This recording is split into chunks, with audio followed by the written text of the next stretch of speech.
할렐루야. 오늘 추수감사를 맞이해서 여러분 앞에 장식 어떻습니까? 아름답죠? 예. 어제도 시간을 내주셔서 우리 이종수 장로님, 우리 박정희 권사님께서 아름답게 꾸며주셨어요. 감사하죠? 예. 뿐만 아니라 이것을 또 과일이 그냥 나온 게 아니라 우리 서인봉 권사님, 최민환 집사님께서 이렇게 과일을 준비해 주셨어요. 아름답게 장식이 되어졌습니다. 한 해 풍성한 결실을 보는 듯합니다. 또 우리 박찬래 권사님께서 오늘 우리 점심을 또 준비해 주셨어요. 그래서 우리 다 함께 감사하다는 박수, 감사의 박수 돌리겠습니다. 감사합니다. 아멘. 우리가 영상으로 항상 녹화가 되는 그 예배다 보니까 제가 머리 손질을 항상 하거든요. 여러분들 믿겨지지 않겠지만 매일 아침에 머리를 만지는데요. 영상을 볼 때마다 왜 이렇게 막 날아다니는지 머리가 저도 참 고민이 많이 들어요. 이렇게도 해보고 저렇게도 해봐도 도무지 마음에 들지 않는 것 같은데요. 뭐 생긴 대로 하나님이 주신 대로 감사하면서 사는 것은 어떤가 그런 생각을 해봤습니다. 하루 해가 뜨고 아침이 되면 아침밥 먹고 점심 되면 점심에 점심밥 먹고 저녁 되면 저녁밥 먹듯이 1년 55개의 곡감을 빼먹은 것처럼 한 주 한 주 보내다 보니 어느덧 추수감사 주일이 되었습니다. 뭐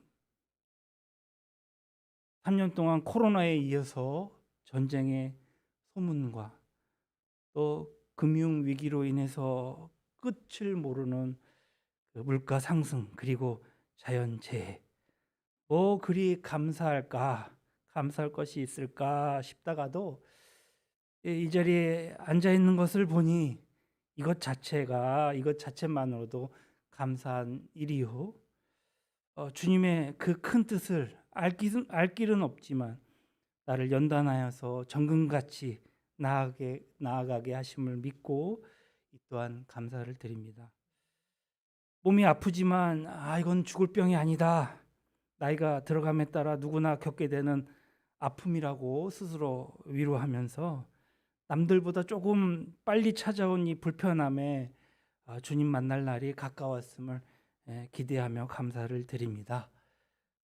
더 갖지 못해서 죽고 죽이는 이 살벌한 경쟁에서 마치 낙오된 것처럼 초라하게 하늘만 쳐다보며 살고 있지만 이 광야 생활 중 이스라엘 백성들에게 만나와 메추라기로 먹이신 하나님의 은혜를 몸소 체험하는 그 체험케 하신 하나님께 우리 주님께 감사를 드립니다.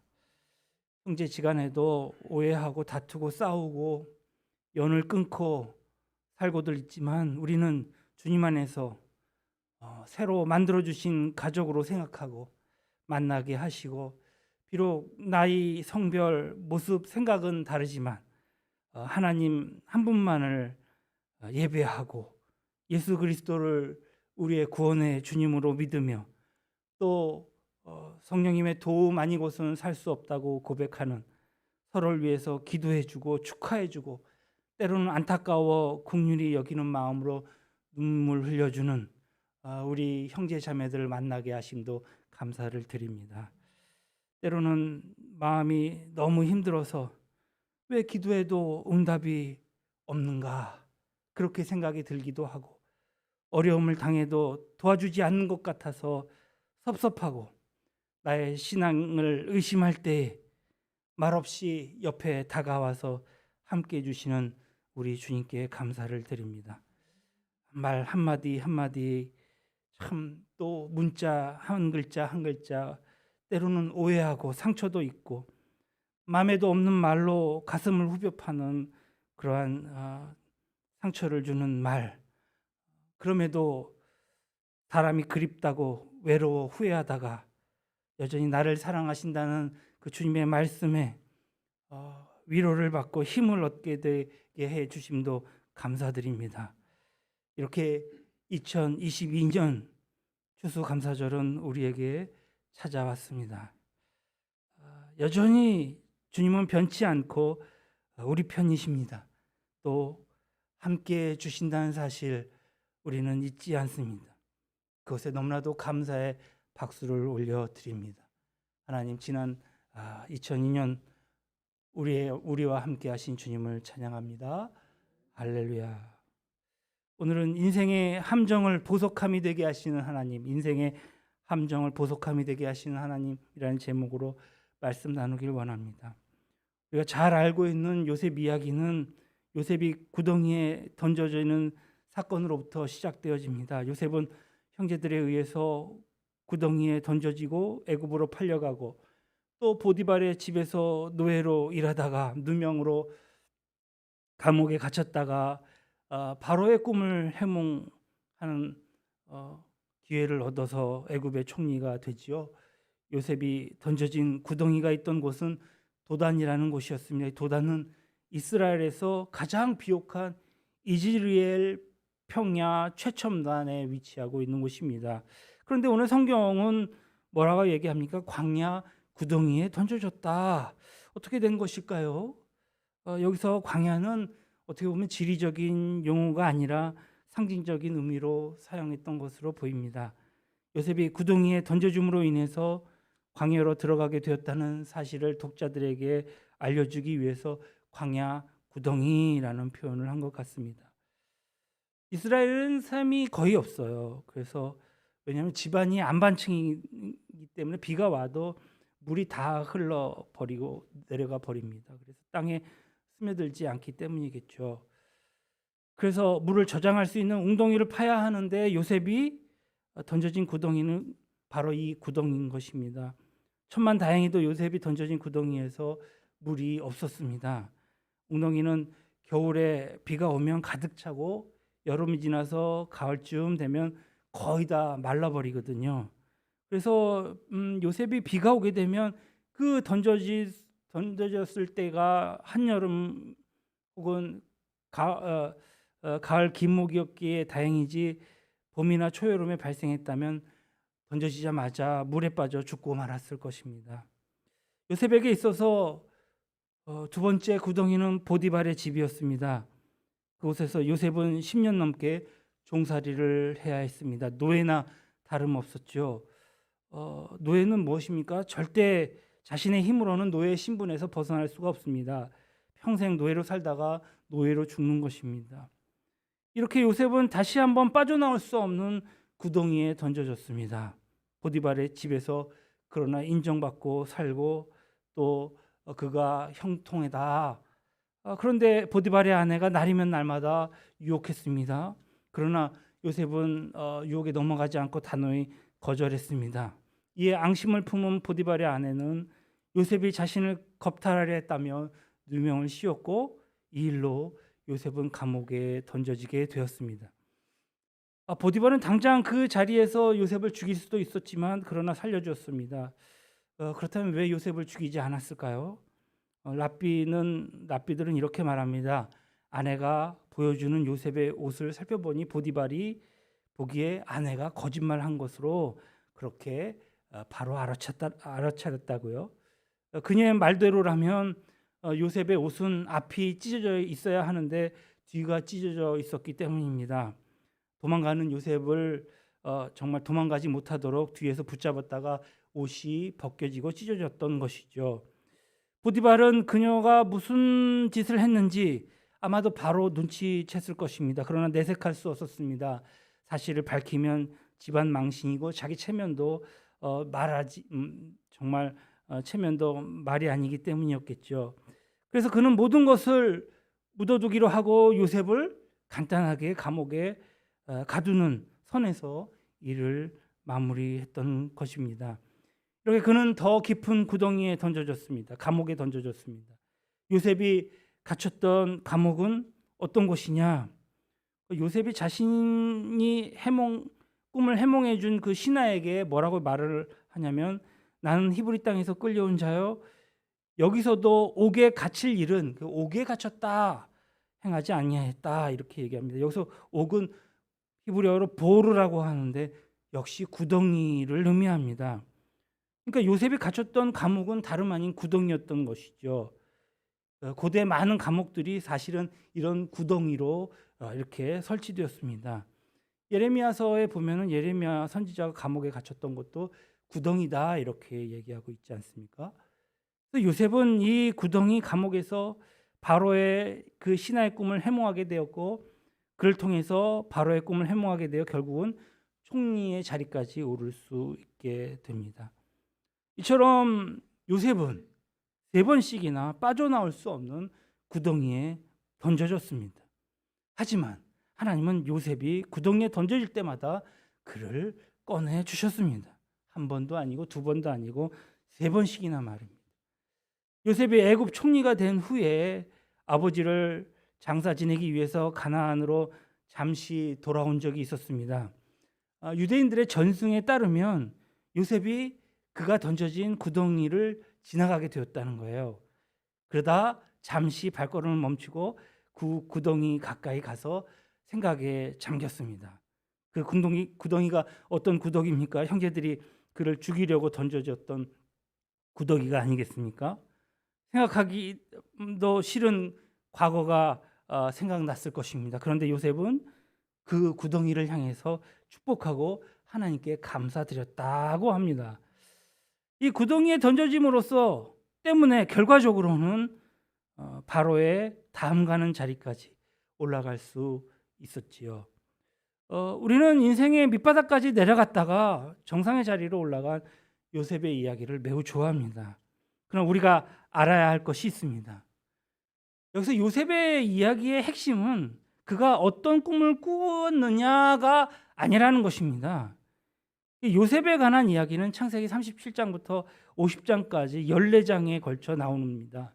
그 중에 요셉이 구덩이에 에서 애굽의 총리가 되기 전까지 이야기가 4장에 걸쳐서 나오고 이제 창세기 41장에 가서야 총리가 되는데요. 하지만 이 요셉 이야기는 거기서 끝나지를 않는다는 얘기입니다. 요셉이 총리가 된 이야기는 결말이 아니라 이야기의 시작일 뿐이라는 사실입니다. 그 다음에 이야기가 이제 9장에 걸쳐서 이렇게 전개가 되고 있습니다. 우리는 노예로 팔려간 요셉이 애굽의 총리가 되었다는 이 정상의 자리에 올라가게 되었다는 이야기에만 주목하고 있죠. 그런데 요셉의 이야기는 자세히 보면 그의 꿈의 성취가 아닙니다. 이것은 어찌 보면 하나님의 언약의 성취를 보여주고 있습니다. 사실 요셉의 이야기는 꿈, 성공, 형통 이런 것과는 별다른 관계가 없거든요. 요셉이 꿈을 꾸었습니다. 그런데 요셉의 꿈이었습니까? 아니면 하나님이 그에게 꿈을 주셨습니까? 요셉이 노력해서 인생의 정상에 오르는 자리에 올랐습니까? 아니면 하나님이 그 자리에 올라가게 하셨습니까? 요셉이 형통한 자가 되어서 잘 먹고 잘 살았다는 얘기로 이 얘기가 맞춰집니까? 아니면 하나님이 당신의 구원의 계획을 이루기 위해서 요셉으로 하여금 애굽의 총리가 되게 하셨다는 말이 핵심입니까? 수많은 자기 개발서들은 자수성가하는 법을 알려줍니다. 그러나 오늘 요셉의 이야기는요, 자수성가가 아니라 신수성가한 사람에 대한 얘기입니다. 하나님 때문에 정상의 자리에 올라간 사람이지 노력해서 그 자리에 올라간 사람이 아니라는 말씀입니다. 하나님이 그를 성공시키려고 이 구덩이에 빠지게 하셨던 것이고 노예로 팔려가게 하셨던 것이고 감옥에 갇히게 하셨다는 것입니다. 그래서 그가 결국에는 애굽의 총리가 되었고, 그래서 가족들 모두 애굽으로 초청해서 그곳에서 아브라함의 후손들이 200만 명으로 늘어나 한 나라를 이루게 하셨던 것입니다.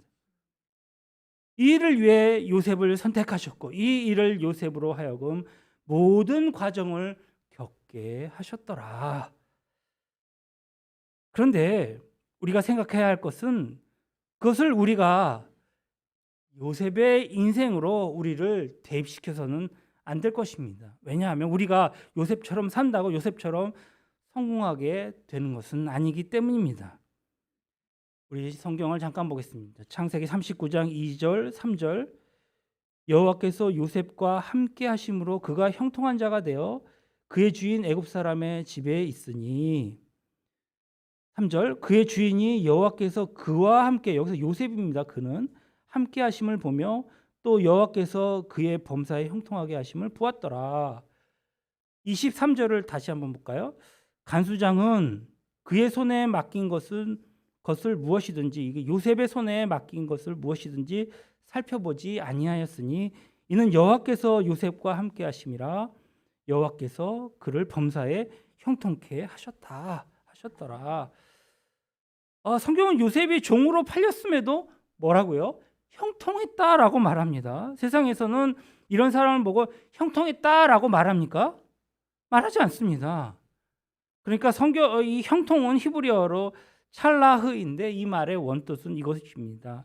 모든 막힌 것을 뚫고 나가는 것, 또 막 험난한 그 산을 넘는 것, 그리고 막 거센 강을 건너는 것, 앞으로 막 나가는 것, 장애물을 극복하는 것, 돌진하는 것, 돌파하는 것, 이런 것에 잘 맞는 것이죠. 요셉은 모든 난관을 돌파해 나갔더라. 빠져나올 수 없는 구덩이에 던져졌지만 그가 살아나왔고, 노예로 팔려갔지만 장군의 집에서 통모일을 보았고, 보디발의 아내가 누명을 씌워서 죽이려 했지만 죽지 않고 감옥에 던져졌으며 살아서는 나오기 힘든 감옥에 들어갔지만 살아나왔다. 요셉을 성경에서는 형통했다라고 말씀하고 있습니다. 형통은 막힘이 없고 장애물이 없고 하는 일마다 잘 되고, 계속 파란 신호등이 들어오면서 그러면서 금수저 인생을 사는 것, 그 얘기는 아니란 얘기입니다. 고통과 고난 또는 어려운 일들이 없는 것이 아니라 그가 역경을 극복하고 나아갔다라는 것이기 때문입니다. 장애물이 있어도 그것을 잘 뚫고 헤쳐나가는 것이 나가고 있다면 그것이 형통입니다. 광야를 지나고 있어도 잘 버티고 있다면 그것이 형통인 겁니다. 누가 봐도 노예로 팔려간 요셉은 형통한 사람이 아니었습니다. 억울하게 누명을 뒤집어 쓰고 감옥에 갇혀 있는 요셉, 그는 분명 겉보기에는 형통한 사람이 아니었습니다. 하지만 그는 사실 형통함 가운데 있었음을 믿으시기 바랍니다. 잘 되는 가운데 있었다는 얘기예요. 구덩이에서 시작해서 왕궁으로 가는 중이었던 것이죠. 잘 되는 것이 하나도 없는 것처럼 보여도 사실은 잘 되고 있는 중일 수 있다는 말입니다. 신약성경 로마서 8장 28절을 제가 읽어드리겠습니다. 우리가 알거니와 하나님을 사랑하는 자 곧 그 뜻대로 부르심을 입은 자들에게는 모든 것이 합력하여 선을 이루기 때문이다. 모든 것이 합력해서 선을 이루는 것, 이것이 뭐라고요? 바로 형통입니다. 요셉이 바로 그런 삶을 살았습니다. 세상 사람들은 만사 형통을 이야기합니다. 만사 형통이란 모든 것이 잘 되는 것을 얘기합니다. 오늘 요셉은 지금 바로의 궁전에 앉아 있습니다. 누가 이런 그림을 그린 것일까요? 하나님이십니다. 모든 것이 협력해서 선을 이루게 하시는 하나님, 그런 그림을 그려주셨습니다. 세상적인 형통은요, 내가 원하는 대로 이루어지는 것이죠. 그러나 우리의 형통은 내 뜻이 아니라 나를 향하신 하나님의 뜻이 나를 통해서 이루어지는 것입니다. 요셉은요, 1년도 2년도 아니라 13년간이라는 이 깊은 광야 속에 들어가 말할 수 없는 고통을 당했습니다. 그러나 그 광야의 고통을 통해서 그를 향하신 하나님의 뜻이 무엇인지, 또 그래서 요셉은 형통한 자다라고 불렀던 것입니다. 잘못된 것이 없는데도 광야에 들어가고 있다면 얼마나 억울한 것입니까? 그러나 우리로 하여금 광야에 들어가게 하신 그 하나님의 뜻과 그 섭리와 목적이 있다면 오히려 광야에 들어간 것이 축복일 것입니다. 우리가 광야를 지나고 있다 할지라도 그것을 지나는 동안 우리를 향하신 하나님의 뜻과 섭리와 목적이 이루어진다면 우리는 바로 형통한 사람입니다. 꼭 가나안에 들어가고 풍성한 삶을 살고 인생의 정상의 자리에 올라가고 정말 성공해야 형통한 사람이 되는 것은 아니란 말입니다. 선은 무엇입니까? 선은 하나님의 뜻입니다. 나를 향하신 하나님의 뜻이 이루어지는 것, 그것이 최고의 선입니다. 우리 중 야곱의 삶이 부러운 사람이 있습니까? 야곱은 진념의 사람이었습니다. 그는 얻고자 하는 것을 어떻게든지 다 얻고야 마는 사람이었습니다. 그러나 그의 인생은 그의 고백대로 험악했습니다.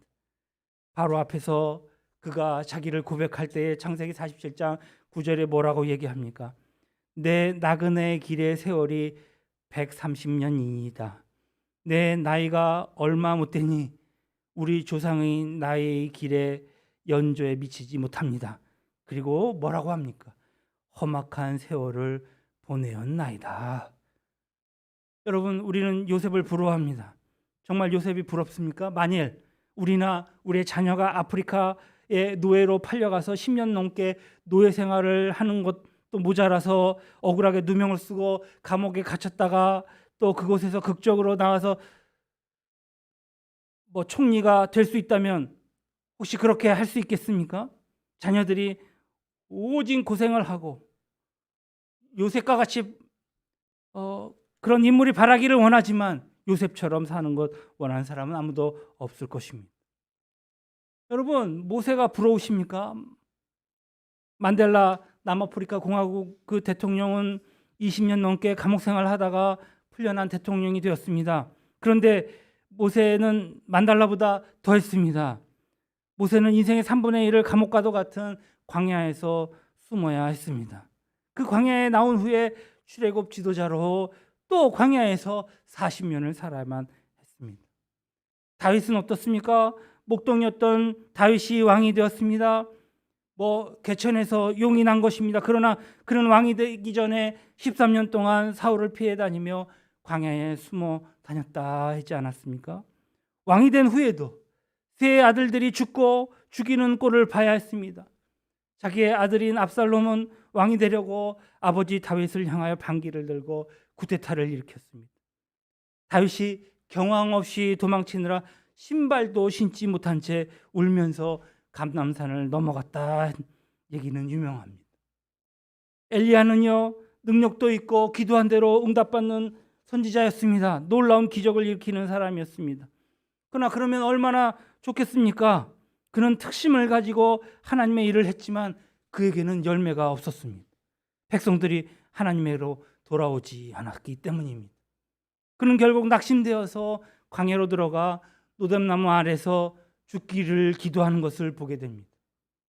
여러분, 사도 바울처럼 위대한 하나님의 종이 되고 싶은 목사는 얼마나 많은지 모릅니다. 그러나 사도 바울처럼 살고 싶지는 않을 것입니다. 그런 말로 다 할 수 없는 수없이 많은 고난을 당했기 때문입니다. 로마서 8장 32절에 자기 아들을 아끼지 아니하시고 우리 모든 사람을 위하여 내어주신 이가 어찌 그 아들과 함께 모든 것을 우리에게 주시지 아니하겠느냐. 우리를 이렇게까지 사랑하시는 하나님이 우리에게 무엇을 주십니까? 우리는 성공, 또 형통, 부귀, 건강, 풍요, 명예, 그런 것들을 원합니다. 정말 그런 것들만 있습니까? 성경은 하나님을 사랑하는 자들에게 그런 것만 주시지 않고 환난, 곤고, 핍박, 기근, 헐벗음과 위험과 죽음의 위협까지 가해질 수 있다고 말하고 있습니다. 그런데 누가 우리를 그리스도의 사랑에서 끊을 수 있으리요? 환난이나 공고나 박해나 기근이나 적신이나 위험이나 칼이랴. 항상 성공하고 형통하고 잘되고 건강하고 풍요한 삶을 사는 것이 아니라는 것입니다. 그러나 하나님은 그 모든 고난을 견뎌내고 이길 수 있는 은혜를 주신다 하십니다. 그래서 결탄코 하나님에게서 떨어져 나갈 수가 없습니다. 형통의 복음을 외치는 이들은 믿음으로 축복받고 믿음으로 형통하고 믿음으로 성공하고 믿음으로 인생의 정상의 자리에 오를 수 있다고 말합니다. 그렇다면 믿음의 장인 히브리서를 우리는 보게 됩니다. 아벨, 에녹, 노아, 아브라함, 이삭, 야곱이 어떻게 믿음으로 살았는지 이야기하며 그들의 믿음의 삶이 이렇게 요약되고 있습니다. 사람들은 다 믿음을 따라 죽었으며 약속을 받지 못하였으되, 다 믿음을 따라 죽었다. 그리고 약속도 받지 못했다. 하나님이 그들의 믿음을 보고 이 땅을 잘 살 수 있도록 복을 주셨다는 얘기입니까? 형통케 하셨다는 얘기입니까? 풍요로운 삶을 살게 하셨다는 얘기입니까? 약속을 받지 못했다 했습니다. 약속을 받지 못했다는 것은요, 그들이 이 세상에서는 하나님의 약속하신 복을 누리지 못했다는 얘기입니다. 그런데 히브리서 11장 10절 이하에 보니까 뭐라고 해요? 그들은 더 나은 하늘, 더 나은 본향을 바라보며 살았다라고 말합니다. 믿음의 선지자들에 대해서 성경은 믿음으로 나라들을 이기고 사자들의 입을 막기도 하고 불의 세력들을 피하기도 하고 칼날을 피하기도 했으며, 또 어떤 이들은 더 좋은 부활을 얻고자 심한 고문을 받되 구차히 풀려나기를 원하지 않았다라고 말합니다. 조롱과 채찍과 결박을 당하고 옥에 갇히기도 하고 돌에 맞아 죽을 뻔하기도 하고 톱으로 켜는 죽거나 칼로 죽임을 당했으며, 이제 궁핍과 환난과 학대를 받으며 광야에서 또 산에서 동굴에서 토굴에서 유리했다고 합니다. 사람들은 다 믿음으로 말미암아 증거를 받았으나 약속된 것을 받지 못했다. 오늘 믿음의 장 히브리서 11장에 나오는 믿음의 사람들, 세상에서는 하나님의 약속을 누리지 못했다는 것입니다. 하나님이 그들의 믿음을 보고 축복해 주신 것이 아니라 오히려 그들은 믿음 때문에 고난을 당했다고 말하고 있습니다. 성경에 나오는 사람들은 형통의 축복을 받는 사람들이 아니라 오늘 하나님의 은혜로 우리에게 닥치는 고난을 견디며 하나님의 일을 한 사람들이었습니다. 우리는 하나님이 함께 하시면 문제가 해결되고 일이 잘 풀리고 기도가 응답되고 형통하고 축복받고 성공하고 시온의 대로가 열리고 놀라운 일들이 생기고 병이 낫고 사람들이 날로 번창해야 한다고 생각합니다. 그런데 그렇지 않다면 과연 하나님은 우리와 함께 하시지 않는 것입니까? 여러분, 요셉은요, 기도에 응답이 없을 때에도, 상황이 더 악화되어 갈 때에도, 하나님이 멀리 떠난 것처럼 그렇게 느껴질 때에도, 노예 생활을 하면서도, 감옥에 갇혀 있으면서도 하나님이 그와 항상 함께 하신다고 믿고 있었습니다. 한 번도 찾아오지 않으셨지만, 단 한 번도 말씀해 주시지 않았지만, 한 번의 기적도 환상도 없었지만, 그럼에도 불구하고 그는 하나님이 그와 함께 계시다는 것을, 그 사실을 조금도 의심하지 않았습니다. 하나님이 함께 하셔도요, 아무 말씀도 없을 때가 있습니다. 하나님이 함께 하셔도요, 아무것도 보여지지 않을 때가 있습니다. 하나님이 함께 하셔도 인생이 꼬일 수 있다니까는요. 하나님이 함께 하셔도 억울한 일을 당할 수 있고, 하나님이 함께 하셔도 기도 응답받지 못할 때가 있습니다.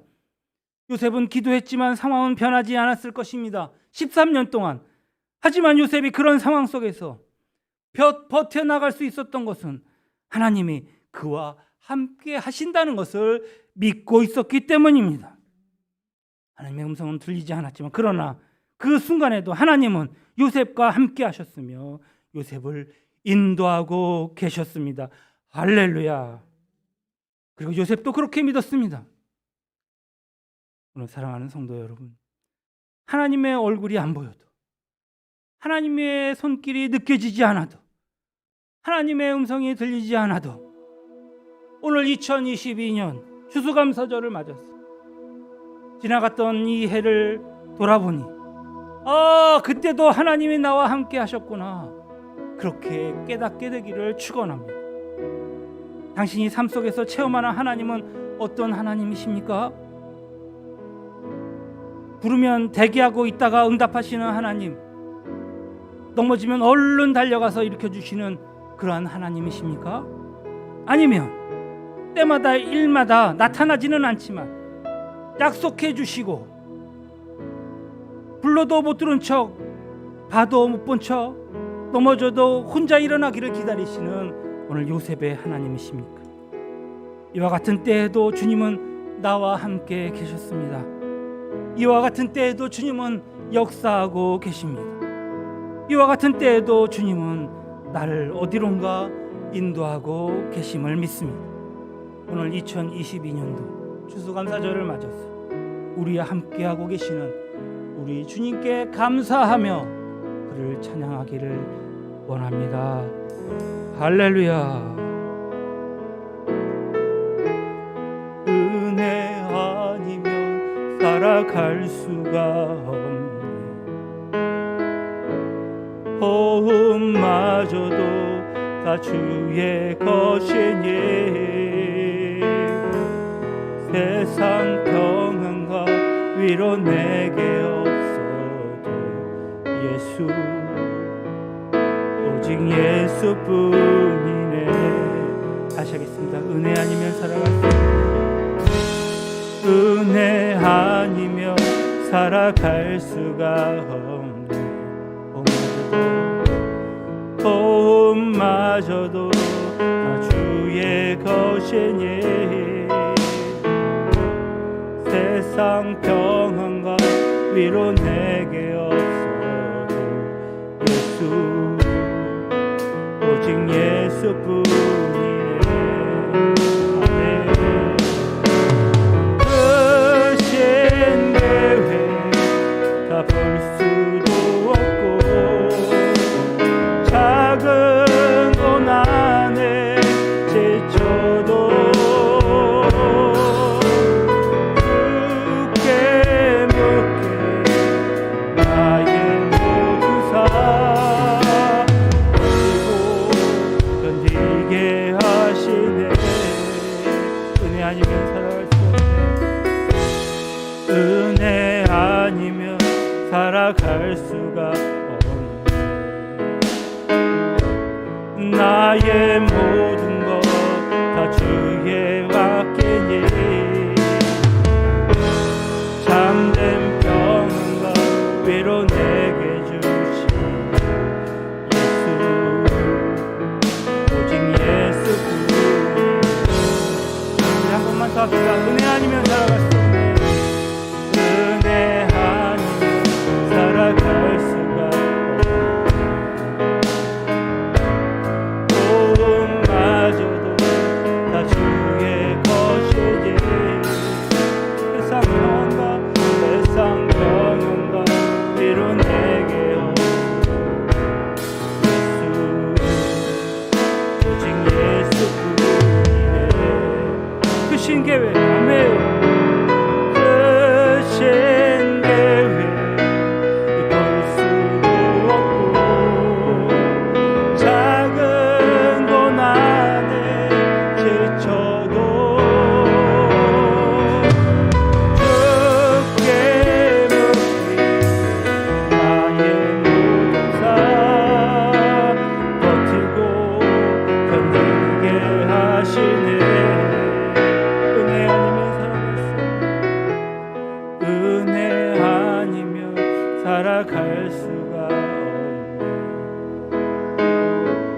나의 모든 사 다 주께 맡기니 참된 평안과 위로 내게 주신 주 예수, 오직 예수뿐이네. 하나님 그렇습니다. 주님밖에 없음을 고백합니다. 우리의 삶이 비록 무화과 나무 열매 없고 과실이 없고 외양간에 송아지가 없어도 주님 내 곁에 계시며 주님의 그 원대한 계획 가운데 우리가 우리의 삶 가운데 주의 아름다운 일들을 이루어 나가고 있는 그 사실을 잊지 않게 하시고 오늘 추수감사절을 맞이하여 나아진 것 없지만 주님 앞에 우리와 함께 하심을 고백하며 감사하게 하옵소서. 오늘도 주님 앞에 우리의 마음을 담아 귀한 예물로 섬깁니다. 지난 한 주간, 아니 지난 한 해에 이렇게 인도해 주시고 도와주셔서 여기까지 왔사오니 앞에 감사를 드리며 영광을 돌립니다. 흠양하시고 기뻐 받으시고 이 땅을 살아가는 데 있어서 물질에 시험 들지 않게 하시며 물질로 인하여 고민하지 않고 주님 앞에 영광 돌리며 넉넉한 삶을 살 수 있도록 주님 우리의 삶을 주장하여 주시옵소서. 손길들을 기억하시고 오늘 여러모로 헌신하시고 봉사하신 하나님의 백성들의 축복하여 주시옵소서. 감사드렸고 거룩하신 우리 구주 예수님의 이름으로 감사하며 기도드렸습니다. 아멘.